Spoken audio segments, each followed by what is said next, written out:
nyanyi dengan penuh semangat. Setuju Bapak Ibu? Serius? Ini udah siang soalnya kan? Setuju Bapak Ibu? Oke, jadi kesempatan kelasnya gak usah banyak-banyak, yang penting kita semangat. Oke, pertama-tama saya izin Bapak Ibu semua, saya berdiri di sini bukan untuk menggurui Bapak Ibu pastinya, tapi saya sekedar ingin berbagi apa yang sudah saya dapatkan dalam pelatihan sebelumnya. Terutama untuk Bapak Ibu guru ini, izin untuk berdiri di depan Bapak Ibu semuanya. Oke, sebenarnya kita kemarin sebelumnya sudah mendapatkan ya Bapak Ibu ya, materi tentang pembelajaran mendalam, terutama tentang pola pikir bertumbuh. Oleh Ibu, mana ibunya? Oke Ibu, izin mengulang kembali Ibu. Oke. Sebenarnya semakin banyak mengulang, insya Allah semakin mendalam pemahaman kita ya Bapak Ibu ya. Bukan begitu Bapak Ibu, cocok? Cocok. Wow, kita bahas tentang pola pikir bertumbuh di modul pertama yang akan kita bahas di pelatihan ini.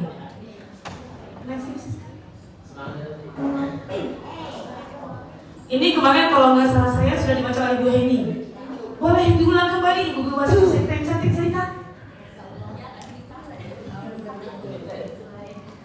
Kalau orang berpikir dengan growth mindset, maka dia yakin masalah yang hanya sedikit itu jalan keluarnya banyak. Karena itu jangan menyerah, jangan putus asa, yakinlah ada jalan keluarnya. Dari Profesor Abdul Mukti, Mendikbud RI. Terima kasih Bu Elma. Oke, jadi yang penting itu adalah growth mindset. Apapun masalahnya, insya Allah bisa kita cari jalan keluarnya. Bukan begitu ya Bapak Ibu ya? Nah, jadi kita akan bahas apa sih itu growth mindset atau pola pikir bertumbuh, dan bagaimana supaya mungkin kita yang masih hari ini berada di fixed mindset atau pola pikir tetap bisa beralih ke pola pikir bertumbuh atau growth mindset. Next, Bu Siska. Nah, ini dia latar belakangnya. Why we have to learn about this one? Kenapa kita harus bahas ini? Hasil survei mindset di dalam PISA. PISA itu adalah Program for International Student Assessment. Di tahun 2018, Indonesia itu termasuk satu dari 6 negara yang memiliki persen murid yang growth mindset-nya di bawah 40%. Bayangkan Bapak Ibu, kita loh Indonesia. Dan kita ada di persentase 29%, nomor 3 dari bawah. Jadi intinya di sini kita lah yang harus bagaimana caranya bisa ini lebih meningkat. Ada korelasi positif antara jumlah murid yang growth mindset-nya dengan hasil akademik di suatu negara. Pastinya, kalau growth mindset-nya bagus, insya Allah pendidikannya juga makin bagus, akademiknya juga makin oke. Nah, ini dia. Pola pikir adalah segalanya. Apapun itu, intinya ada di pola pikir kita Bapak Ibu semua. Pola pikir akan mendikte tindakan yang dilakukan serta akan menentukan hasil yang diperoleh. Oke. Jadi berawal dari pola pikir kita, belum Ibu? Berawal dari pola pikir kita, kemudian apa tindakan yang kita ambil dari pola pikir kita tersebut, dan itulah yang menentukan hasil dari apapun yang kita lakukan. Jadi memang pola pikir ini adalah segalanya. Yuk kita cek pola pikir kita ada di mana ya Bapak Ibu ya. Oke, next, let's see.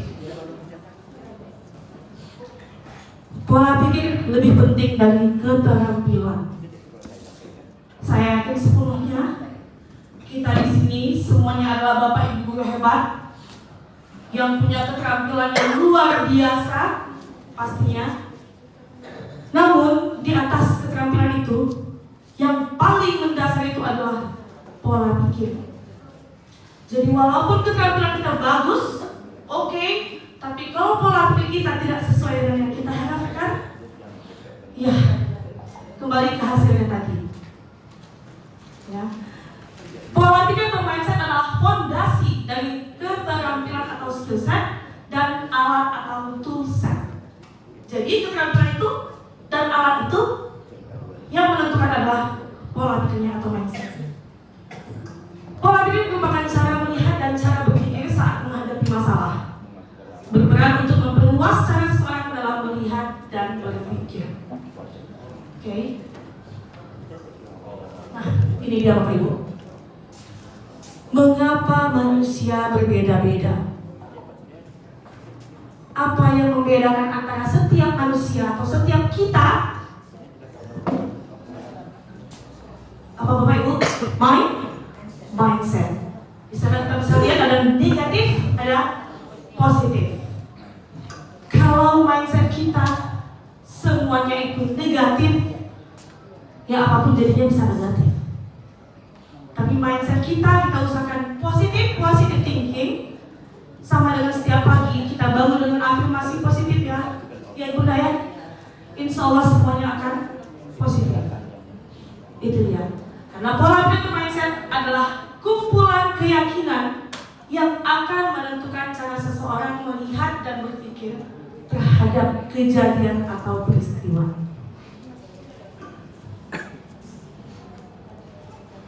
Cepet banget ya Bu Siska, belum diminta next.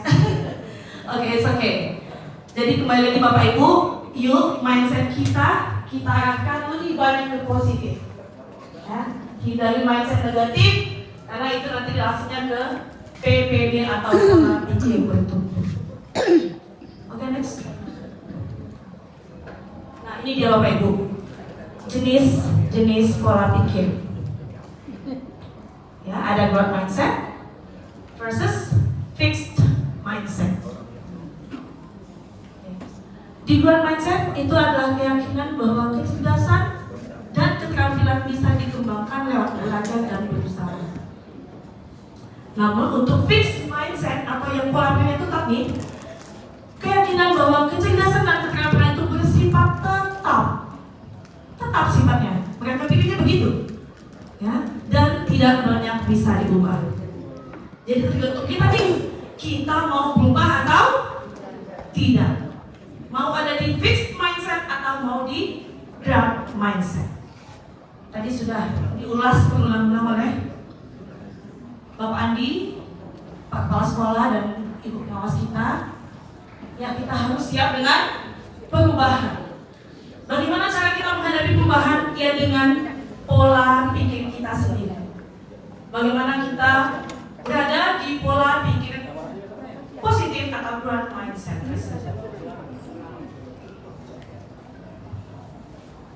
Nah ini dia. Saya masih ingat waktu itu ketika kita pelatihan di awal oleh Ibu Maria, saya diminta nih, saya belum tahu apa-apa tapi diminta untuk menjelaskan ini waktu itu. Iya ya Bu ya. Dan mungkin waktu itu ada miss, maaf ya Bu ya. Saya ulang kembali izin ya Bapak Ibu. Oke. Nah ini dan bedanya antara pola pikir tetap vs pola pikir bertumbuh. Apa itu challenge Andi?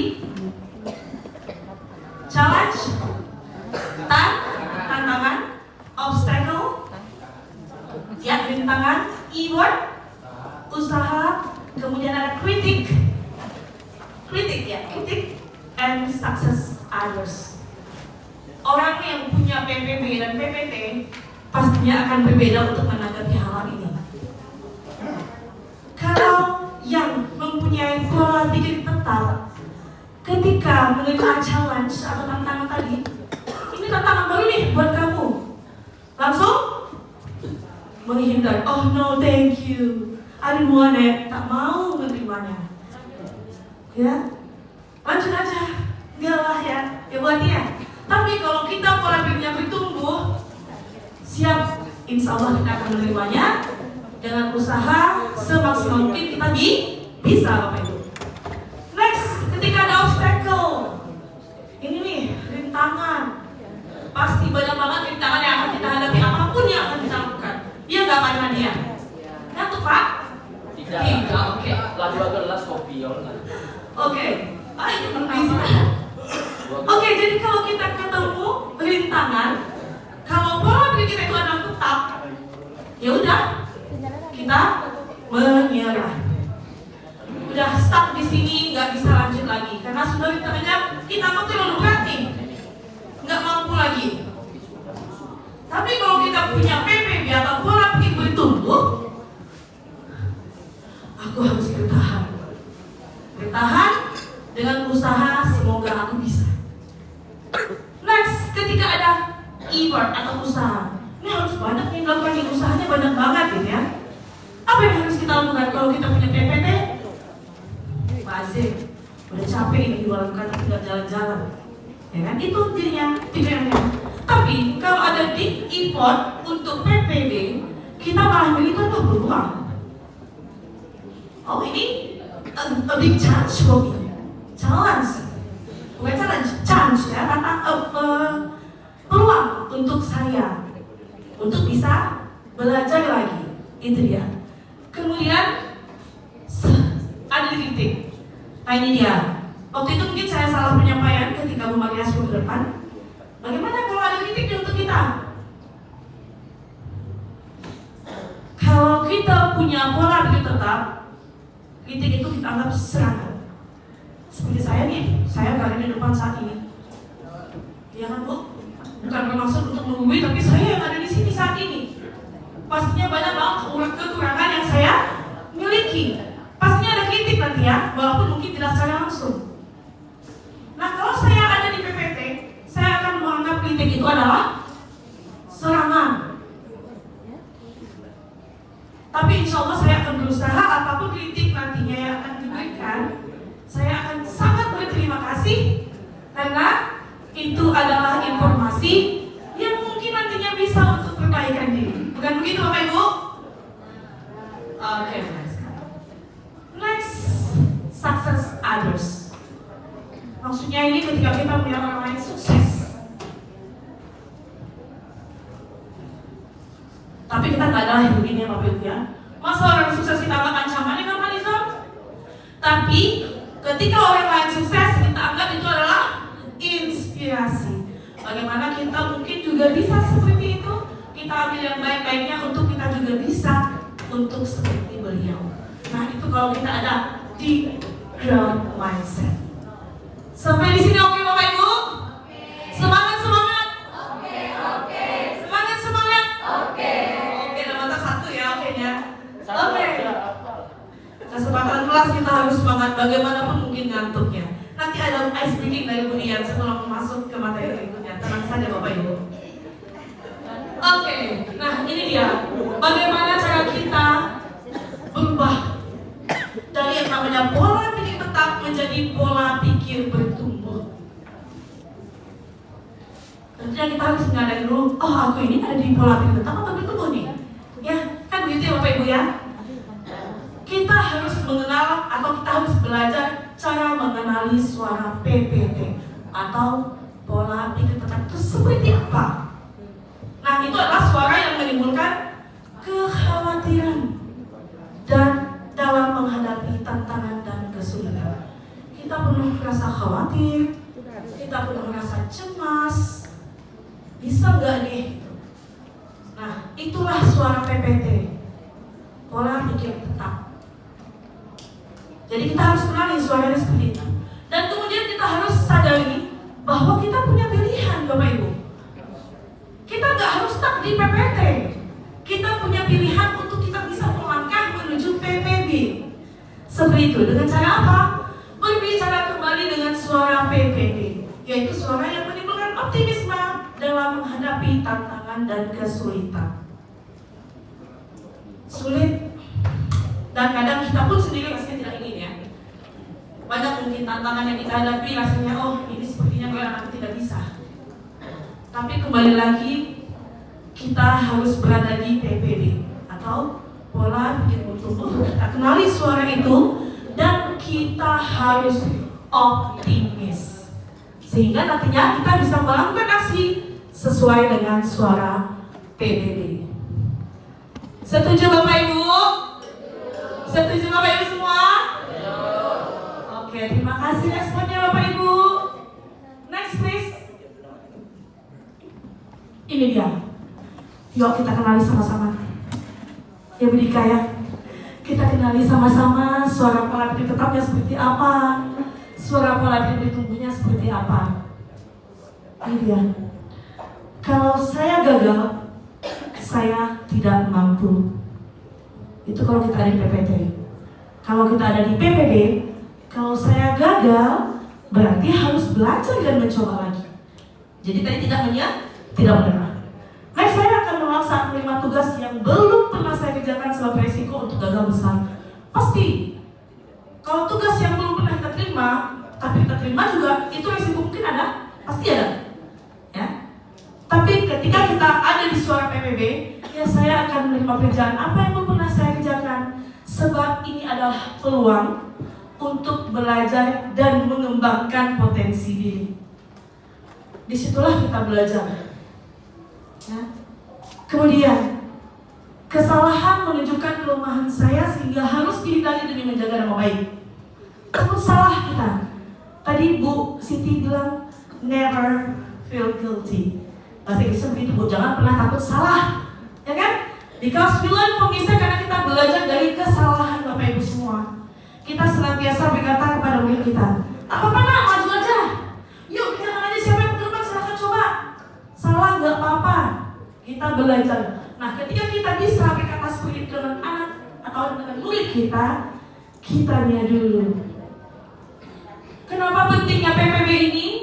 Karena kita yang harus dulu memiliki pola pikir bertumbuh untuk bisa nanti kita tularkan hal baik ini kepada anak-anak kita, Bapak Ibu semua.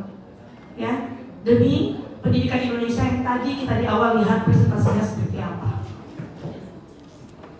Oke, kita bisa lihat sendiri selanjutnya. Oke, mungkin next aja, Bu. Nah, ini ada intervensi pola pikir.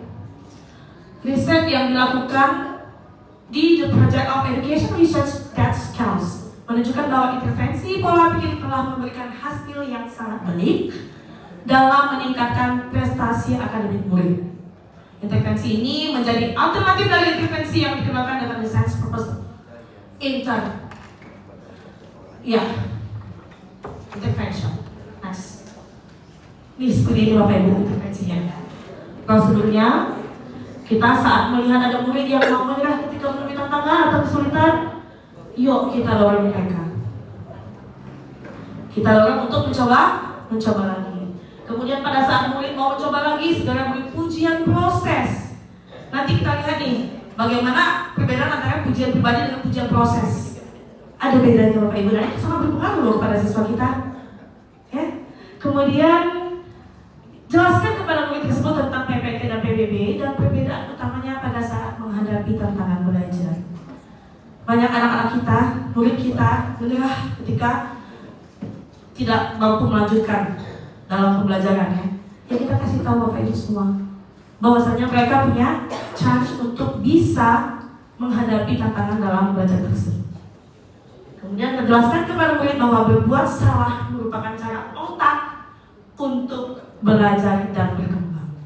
Salah itu cara otak untuk belajar dan berkembang. Jadi nggak apa-apa buat salah. Kita pun begitu Bapak Ibu. Ya, karena kita manusia pastinya nggak pernah luput dari salah. Ya nggak apa-apa kita buat salah. Itulah proses kita belajar.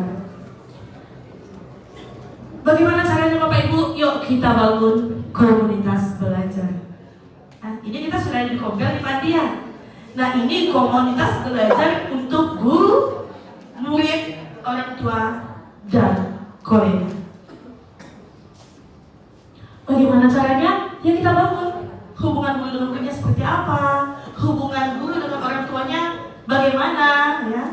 Kenapa? Karena hubungan guru dan murid adalah yang sangat penting, sebab inilah proses awal dari pembentukan. Hubungan kita dengan siswa kita tadi, Bapak Ibu, dengan murid kita tadi, itu sebenarnya awal daripada pembentukan PPB. Ini dia caranya, ya. Oke, kita lihat apa yang harus dilakukan guru dan murid. Mengetahui gurunya yakin kepada kemampuannya, ya. Jadi jangan sekali-sekali kita tidak meyakini kemampuan siswa kita. Karena kita yakin bahwa siswa kita itu unik ya Bu Un ya. Mereka mungkin kemampuannya tidak di sini, tapi pasti ada di sini. Kemampuannya tidak di akademik, pasti di non akademiknya ada. Hanya mungkin kita yang belum mengenali. Itulah tugas kita Bapak Ibu semua. Bagaimana caranya kita bisa mengetahui dan yakin kepada kemampuan murid-murid kita. Kita bimbing mereka supaya mereka punya PBB. Tapi dengan catatan kita dulu. Bagaimana caranya kita bisa membawa murid kita memiliki pola pikir bertumbuh, tapi kalau kita belum, saya juga kadang jujur saja masih ada stuck di PPT. Ketika suatu ada masalah yang lelah, rasa pengen nyerah, tapi kembali lagi harus optimis, dan itu adalah kembali lagi pilihan Bapak Ibu semua. Jadi bukan yang harus kita stuck di sana, tapi kita punya pilihan untuk bisa berubah ke PPB. Oke, kita ada feedback dulu lah sebelum kita lanjut. Jangan ngantuk. Saya mau tanya nih dengan Bapak Ibu di pengalamannya dalam belajar, dalam mengajar di kelas. Kira-kira nih, setelah kita belajar perbedaan antara PPB dan PPT, murid kita itu di kelas cenderung memiliki PPT atau PPB. Dari mana Bapak Ibu bisa mengetahui? Ada yang ingin menyampaikan pendapatnya Bapak Ibu? Oh, anak saya rata-rata punya PPT nih atau PPB nih. Udah pada ngantuk semua Bapak Ibu? Ada pengalaman dan bisa melihat bagaimana kelas Bapak Ibu? Siswanya PPB atau PPT?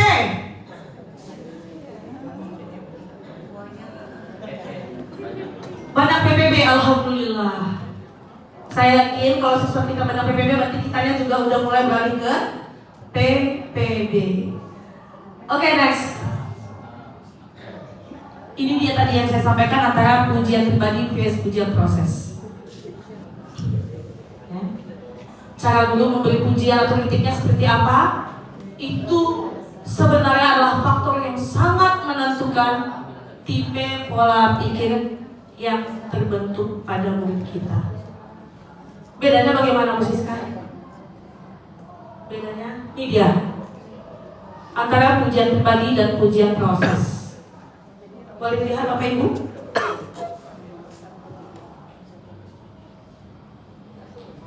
Cara kita memuji siswa itu berdampak pada murid kita. Kamu memang berbakat dalam matematika. Yang pujian prosesnya bagaimana? Kamu butuh materi matematika yang akan menantang otak kamu. Ya, kamu pintar sekali. Itu kalau pribadi. Tapi kalau prosesnya, kamu telah menggunakan strategi yang tepat untuk menjawab soal ini. Jadi prosesnya itu yang kita bunyikan Bapak Ibu, bukan sekedar pujian pribadinya, oh kamu pintar nak. No, tapi ini tadi, kamu telah menggunakan strategi yang tepat untuk menjawab soal ini. Itu lebih kerasa loh sama anak kita ketika kita memberi pujian proses. Dan itu menentukan PPT dan PPB anak. Ya, dan seterusnya. Kita cepat aja Bapak Ibu ya, karena durasi. Oke, nah ini tentang productive failure. Profesor Manu Kapur dari HK Institute of Education melakukan penelitian yang mendalam dan membuktikan bahwa bila murid diberi kesempatan untuk mencoba dan berjuang dalam memecahkan masalah dan mencari solusi, mereka akan lebih mudah memahami dan bisa menerapkan informasi yang mereka dapatkan. Jadi kita berikan kesempatan untuk anak kita mencoba dan berjuang dalam memecahkan masalah. Saya yakin pasti Bapak Ibu semua sudah menerapkan ini, dan pembelajaran mendalam ini juga pastinya bukan hal baru, cuman pendekatannya yang mungkin lebih kita maksimalkan untuk kita lebih dalami lagi. Nanti akan mungkin dijelaskan oleh next materi ya. Oke, next. The power of yet. Ternyata belum itu punya kekuatan. Yet itu artinya belum Bapak Ibu. Bahasa Inggris yet itu artinya belum, kita tahu semua ya. Nah ternyata yet itu punya power, kekuatan. Tapi bagaimana dulu belumnya? Belumnya yang seperti ini. Coba kita lihat. I can do this. Apa artinya I can do this, Kak Nova? bisa melakukan ini. Nah, kita gantilah. Ketika anak kita bilang I can do this, I can do this. No, kamu ganti I can do this. Ya. Jadi ternyata tidak bisa, tapi jadi belum bisa. Nah, itu tadi yang the power of yet yang dimaksud di sini Bapak Ibu semua. Ya. Jadi yang tadinya langsung no, I can do it, I don't get it, saya nggak mendapatkannya, tapi diganti, ditambah menjadi yang di ujungnya, I don't get it yet, saya belum mendapatkannya. Berarti saya akan dapat, saya akan menjalani prosesnya. Ya, bukan begitu Bapak Ibu? Nah, itulah the power of yet ini yang harus kita tanamkan kepada murid-murid kita, supaya mereka yang tadinya tetap pola pikirnya bisa menjadi bertumbuh. Yang tadinya merasa aku gak bisa nih ngelakuin ini, tapi kita push lagi, kita dorong lagi. Oh, kamu harus ingat the power of yet. Lakukan. Itu hanya belum saja, tapi kamu akan bisa. Seperti itu. Karena Bapak Ibunya agak senyap-senyap nih, kita pakai pedan aja ya. Ada yang ingin saya berikan, mungkin Bapak Ibu bisa menjawabnya bersama-sama lewat link ini. Saya kirim linknya dulu ya Bapak Ibu ya.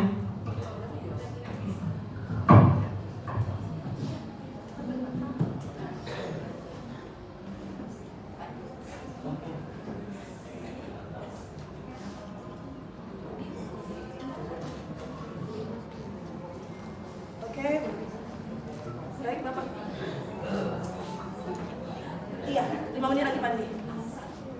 5 menit. Saya udah dikasih peringatan oleh Pak Andi. Waktunya habis.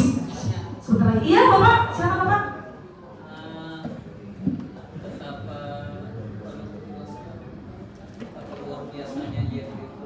Betapa luar biasanya ya itu. Kan power of ya Pak ya. Ini tadi yang dibilang begini Pak. Anak kita bilang I can do this. Saya tak bisa melakukan ini. Anak kita tuh udah pasrah, udah bilang gak bisa, udah nyerah ya. Tapi kita sebagai teacher yang mendorong mereka Pak untuk memasukkan kata yang di sana. Bukan tidak bisa Nak, tapi belum. Kita tekankan ulang-ulang, bukan tidak bisa Nak, tapi belum. Itu artinya apa? It means that you have to try again. Try again and try again. Kamu harus coba lagi. Jadi yang itu punya kekuatannya begitu Pak. Ketika anak kita bilang enggak mem, aku gak mendapatkannya mem. Belum Nak, bukan mendapat, belum aja. Jadi memang harus begitu kita kepada murid kita Bapak Ibu. Makanya kita sendiri yang memang pola pikirnya kita harus kita pindahkan dulu ke PBB supaya kita bisa menulaikannya kepada murid kita. Baik Bapak Ibu, itu ada link yang saya kirim. Mungkin kita bisa diskusi di sana karena waktu kita tidak banyak. Saya yakin kalau Bapak Ibu isi nanti di sana bisa jadi masukan untuk teman-teman kita semua. Bagaimana nih? Apa yang harus dilakukan untuk mengatasi PPT dari murid kita di kelas? Oke Bapak Ibu? Bisa dibuka linknya Bapak Ibu? Bisa. Kita isi singkat saja nggak apa-apa ya Bapak Ibu. Yang penting bisa saling memberi informasi di sana untuk kita jadikan masukan dari masing-masing kita. Karena kalau kita beri sendiri otomatis gak banyak yang kita berikan. Tapi kalau dari banyak ini, insya Allah kita punya masukan dari berbagai macam bentuk. Ya, karena waktu kita tidak banyak dan dibatasi oleh Pak Andi. Udah habis Pak Andi? Oke, nanti itu menyesuaikan saja ya Bapak Ibu linknya. Sekali lagi mohon maaf Bapak Ibu. Sekian penyampaian dari saya tentang pola pikir bertumbuh. Semoga the power of yet tadi bisa benar-benar kita terapkan. Semoga ini awal kita untuk bisa menumbuhkan pola pikir bertumbuh di kita sendiri dan murid-murid kita. Mohon maaf untuk segala kesalahan. Wassalamualaikum warahmatullahi wabarakatuh. Waalaikumsalam.